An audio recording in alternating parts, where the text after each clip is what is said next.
India যাওয়ার আগে যে কত কি কেনাকাটার থাকে, একদিক থেকে কেনো, অন্য দিক থেকে এগুলো গোছাও।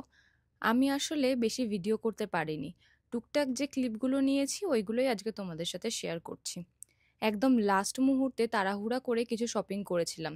আর যা দেখে মনে হয়, আচ্ছা এটা নিই, ওটা নিই, কিন্তু ওজন তো আসলেই এত নেওয়া যায় না লাগেজে। আমি টুকটাক যা যা সম্ভব নিয়েছি, চেষ্টা করেছি সবার জন্য একটু হলেও নিজের সামর্থ্য মতো কিছু নিয়ে যাওয়ার। আসলে দিতে কারই না ভালো লাগে বলো। আমার প্রিয় মানুষদের জন্য নিয়েছি অনেক অনেক চকলেট। আর এই চকলেটের সেকশনে এসে তো আমার পুরো মাথা হ্যাং হয়ে গেছে। বুঝতেই পারছি না এত এত সাজানো চকলেটের মধ্যে থেকে আমি কোনটা ছেড়ে কোনটা নেব।